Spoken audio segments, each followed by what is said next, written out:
Today I'm going to teach you how to customize your WooCommerce product page using Elementor Pro.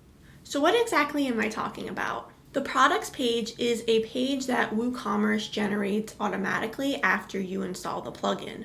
This page will list all of the products in your store. As you add new products, it will get added to this page automatically, as you can see here. In most cases, the URL to this page will be your domain/shop. This video already assumes that you know how to add products to your shop, so I'm not going to get into how to do that in this video. I've actually already made a walkthrough that explains the entire process, so if you need help with adding products, pause this video, go watch that one, and then come back here. This page may look a little bit different depending on the theme that you're using, but it should include these basic elements. I'm using the Hello theme from Elementor. By default, the Hello theme creates a grid of products with 4 rows across. For each product, you'll see the product image, which is kind of like the featured image in a blog post. You also see the title of the product, the price, and then an add to cart button underneath, which allows people to automatically add this product to their cart.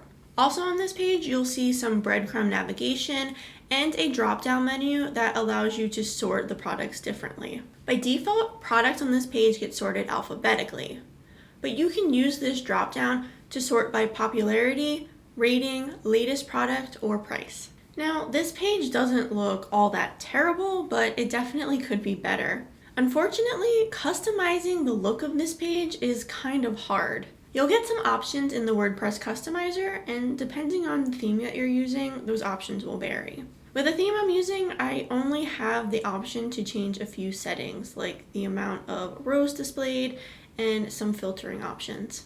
I don't have any options to adjust type or colors or do really any styling, and adding to this page can be kind of tricky. This is where a page builder like Elementor Pro really comes in handy. With Elementor Pro, I get a lot more options to customize the page, so I can really make it look exactly how I want. Let me show you. To start customizing my page, I'm going to head to the Templates tab under the WordPress dashboard. From there, I'll create a new Products Archive template. I can name this template whatever I want, but usually I try to name my templates so that they make sense, so I'm going to call this one Shop. From there, I have access to all of the Elementor Pro widgets. You'll see that the ones related to products and WooCommerce are at the top. While those can work well, you're still going to have some limits on what you can change. For complete control over the look and layout, you can set up a loop grid widget. Let me try to explain what a loop grid is. A loop repeats itself, so when you add a loop grid widget to a page, you're essentially creating a small template that will repeat itself.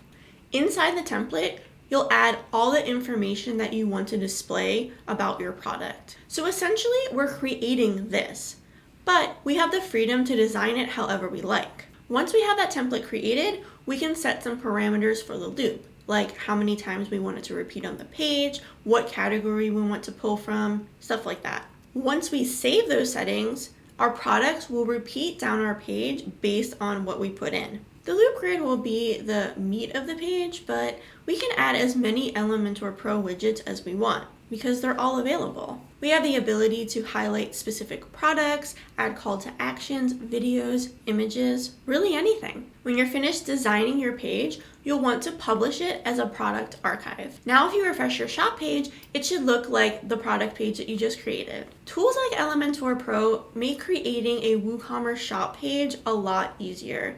You really have full control over the product grid when you use something like Elementor versus trying to hand code this or play with any WooCommerce settings. If you found this video helpful, give it a thumbs up, subscribe, and check out my other WooCommerce videos if you're looking to set up an online store. Thank you so much for watching. Bye!